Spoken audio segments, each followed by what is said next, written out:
Joining us now via Zoom chat is Mr. John Horvat. He's got an article over at the Imaginative Conservative. The headline says, Greta Thunberg turns left and red. You might remember Greta from a few years ago. She was, I think, 16 at the time. She went to the UN, if I'm not mistaken, and she gave that famous "How dare you" speech that the world blew up on, and then how dare you? You do that very well, actually. And then it's been all downhill since then. But she's got a book out. Mr. Horvat, good morning to you, sir. Morning. How are you doing? Praise be to God. We are alive, and that counts. How are you? Very well, thank you. Good. We're glad for your time today. Greta Thunberg's made quite a name for herself as such a young woman, and she's released a book. Tell us what this is all about. Yeah, the book has not a very imaginative title. It's called The Climate Book, The Facts and Solutions. And it just came out a couple weeks ago, and it had a pretty big launching in London at I think it's called the Royal Festival Hall, late October. And of course, because it's Greta Thunberg, it's getting a lot of publicity, and just one of the high quality book, a lot of pictures. The funny thing is, she didn't write it. She just sort of stitched it together. It's a collection of 100 authors who comment on climate, and it's being presented as her book. I think a lot of people have felt that Greta has been used by the left and the climate activists as a poster child for their cause. Is this something that let me ask you a question. Do you feel that she is sincere about her beliefs in her take on the climate issue, or do you think she is riding the wave? I think she is. I think she definitely has those ideas and those ways of thinking. I don't think she does so much to say she's used is a bit naive. She does have that hatred for for the whole Western system, so to speak. Mm-hmm. And I think we need to emphasize that she doesn't have any religious background as such, and so there's nothing to fill in. There's an emptiness there, and that emptiness often gets filled in by these very hard and leftist ideologies. Mr. Horvat, the reason why I think Greta Thunberg is important, because many people will say, oh, what do you care? She's just a kid, and now she's 19, so I guess she's not technically a kid anymore, but she's just a kid. Why do people care? Why do we talk about her? And I think the reason is because she's symbolic of the wider trend among young people today. And to Joe's question, I think that a lot of people her age, and I guess my age too, are sincere believers that the climate is going to, the sun monster is going to destroy the earth. And so we got to do anything and everything possible to fix it. And so they're willing to have these ideas. What say you? What is the RCR idea of the revolution, counter-revolution idea of why Greta Thunberg is important? Right, because we are rational beings, but we also are very sensitive to seeing things, concrete things. And so the symbol is very important. Symbolic things are extremely important. They make visible that which is invisible. A symbol does that. And so symbolic people are very important for these revolutionary processes to go ahead, because they make it very concise and very succinct, just concretization of these ideas. And they also provide sort of Greta is kind of like a standard bearer that takes the standard forward in a battle. And not everybody will go and follow her, but they're all drawn to that. It draws everybody toward the leftist cause. But she's 19. How much could she actually know about the environment? She probably knows just as much as we do. Reading, writing, looking at what's happening. I don't think she's a scientist. I don't think she's a rocket scientist. She certainly doesn't have the intellectual abilities that I think that would know the technical aspects. But she knows enough to to convey the idea and emotion. Of course, emotion is also very important in this battle. And that seems to be the biggest issue of all. She has very successfully created an emotional response with her key moment, her 15 minutes, or claim to fame, which was at the United Nations, the "How dare you" speech. And from that, she's got everything else. So, but what I found interesting about your article was she seems to be turning very much in line with socialist Marxist ideology. Very interesting, tagging into a conversation we had earlier this week with Dr. Paul Kengor, the author of a brand new book, The Devil and Bella Dodd. And looking at research, that's a great book. We're having him on next week again as a follow-up. But nonetheless, looking at the techniques that the Communist Party, the Comintern, back in the 1930s, 1940s, was using to infiltrate labor unions, the teachers' unions, to Protestant seminaries, Catholic seminaries, organizations, and other parts of our country all across the United States. There's the same languages here, the same tools, the same techniques, same ideology seems to be here. Is Greta Thunberg a socialist? Yeah, I mean, definitely. I mean, she's using the same narrative and the same philosophical background of class struggle, of dialectics. And so it's a seamless transition from the earth fight, the ecological fight, to the political fight. And so it's not surprising. I'm sure, I don't know her positions on LGBTQ topics, but I suspect they'll also be right in line with the whole thing, because there is a unity in this revolution that includes all the manifestations of it, and she definitely has that. She definitely will follow that unity. We have about 2 minutes before we have to go to a break, but one thing that this kind of sparks my mind is Greta Thunberg being symbolic of this climate movement. We've seen repeated attacks on works of art. Now, granted, a lot of these artworks were kind of not great pieces of art to begin with. However, just the symbolic nature of attacking art is interesting to me. What do you think about that aspect of the, the environmental revolution? Well, definitely. It is something very highly. It is also symbolic, because they are picking out different pieces of art that are famous, that are part of the establishment world, and they're saying, "Well, we want to overthrow this. We want to deface it." So yes, it's definitely a part of this whole movement. And these kind of radical things, they attract a certain type of person. And people say, look, these people are acting, they're radical, they're consistent, let's follow. So these types of acts are very much in the line of leftist thought, leftist action. In 1 minute, what do you think is the proper punishment for that kind of crime? Well, I mean, definitely, if the normal laws on the books should be applied to them. They should be booked. They should be jailed. They should, this is defacing something that's famous. Everybody loves these World Heritage sites and all these very symbolic places. Well, they're doing exactly the same things to very established works of art. Hold that thought. Vandalism, and it is a crime. It does seem to be an all or nothing proposition when it comes to climate change. It's like you have to embrace the climate change, you have to embrace the LGBTQ ideologies and all that comes with it. And it's a very globalist central thing. In fact, sort of in that same camp, I think it was yesterday, the UN is adopting the World Health Organization's vax passport mandate for the whole world for international travel. And all these governments are like, yeah, this is a great deal, let's go along with it. But that is a scary thing, and it definitely has its roots in the eras of Russia shall spread, what Our Lady warned about in 1917. Can you speak to that, sir?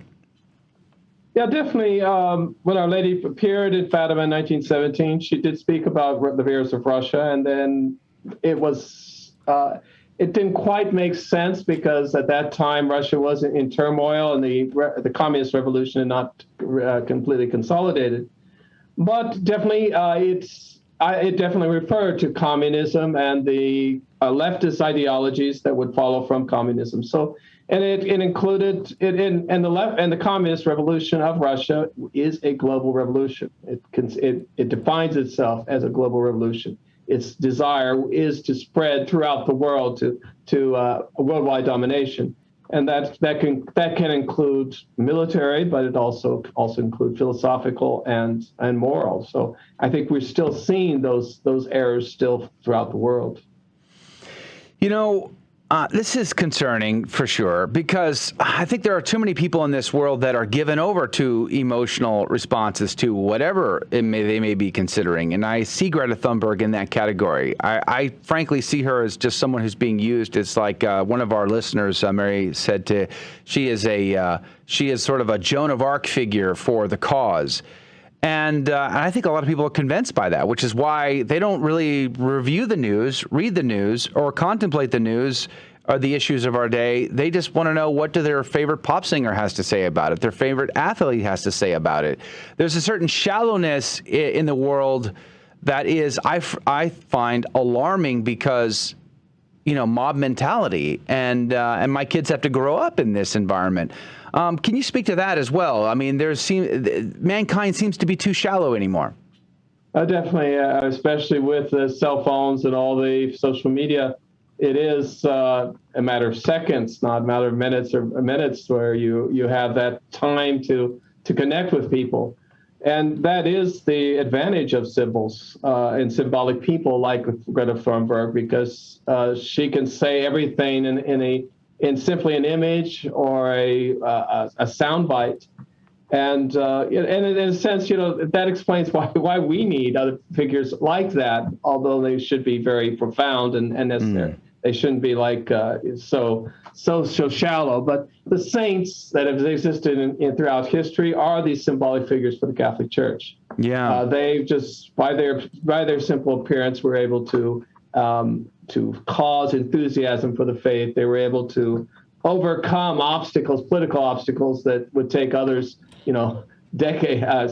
years to really to correspond. So yeah, it is a battle between symbolic figures. Yeah, it's very interesting seeing the role of symbolism. It's kind of almost we're kind of almost allergic to symbols in a sense, because we talk about our Lord is really truly present in the Eucharist. He's body, blood, soul, and divinity. It's not symbolic, and so we kind of have this mentality. But at the same time, there is an element of symbolism in everything, especially the sacraments. It points us to, like you were saying earlier, a greater reality.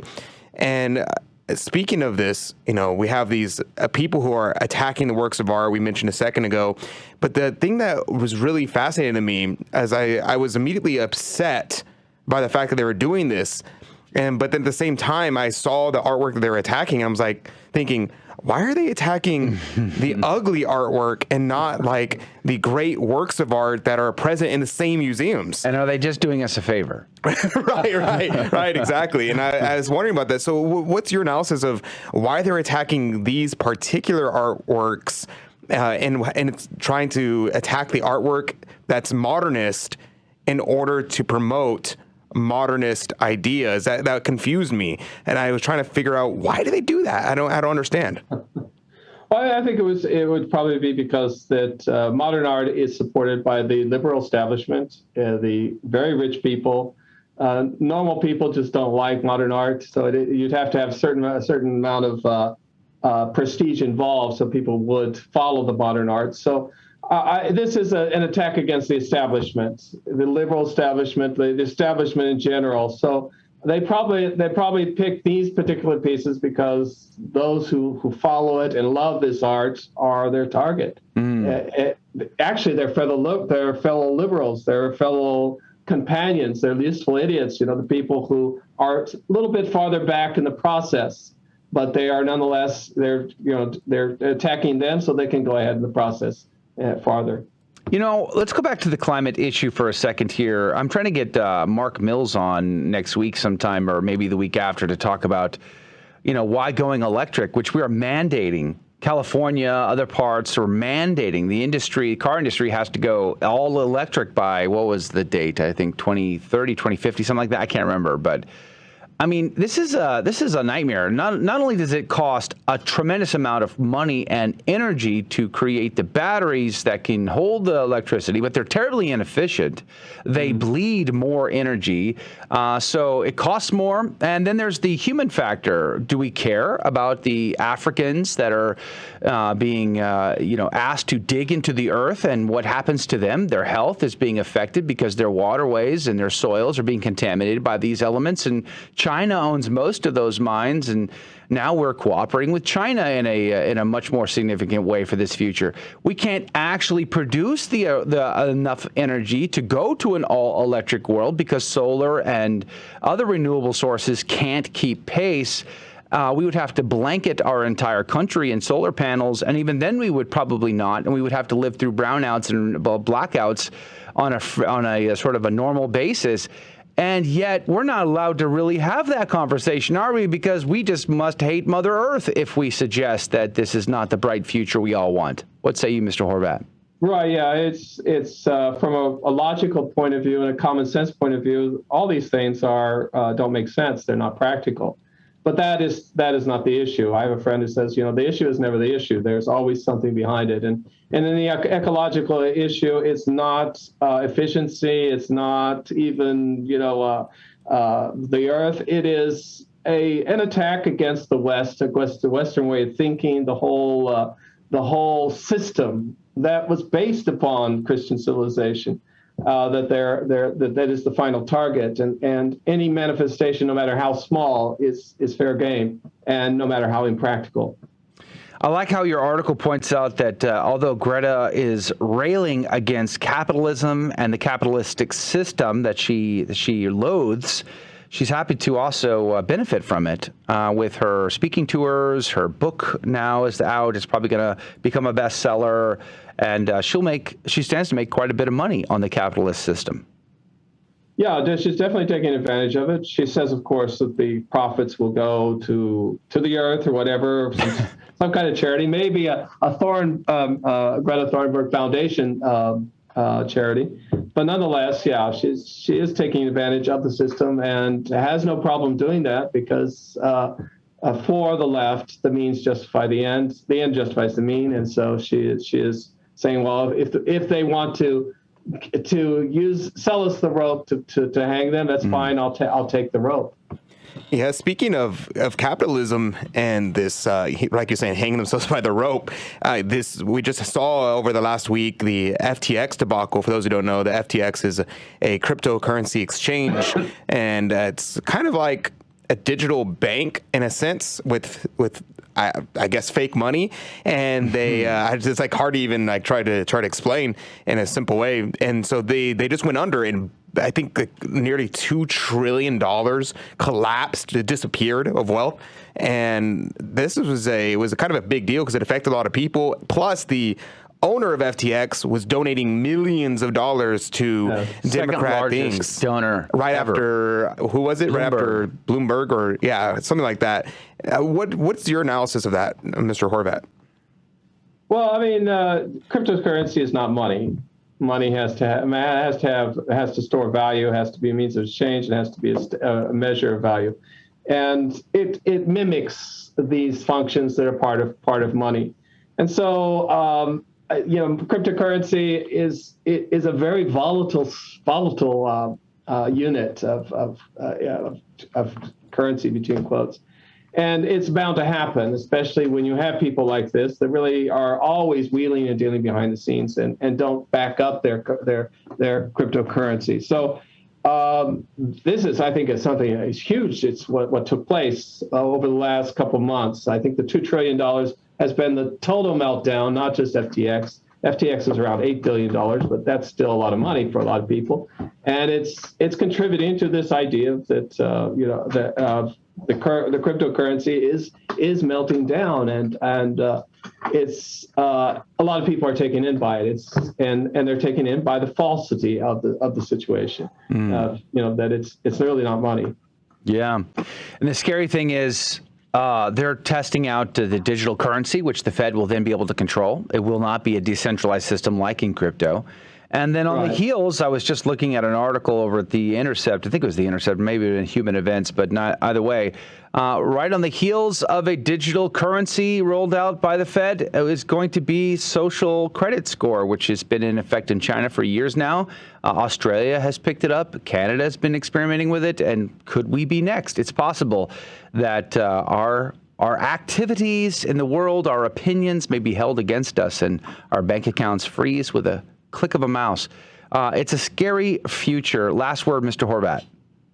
Yeah, definitely. And a monetary system is a very important part of any economy, any society. And who controls the money that does control the people to a certain extent, or at least the transactions that take place. So, yeah, that with ESG, the other big system that's being put in place, these are definitely threats. There is actually a lot of reaction, but let's see what happens. Pray, fast, and do penance. Live in a state of grace. That's the answer to all of our issues. But God love you, Mr. Horvat. Thank you for being on with us. We appreciate it. Check him out at theimaginativeconservative.org. That's going to do it for this hour. If you can join us in the second hour, we would love to have you. Go to grnonline.com/CDT.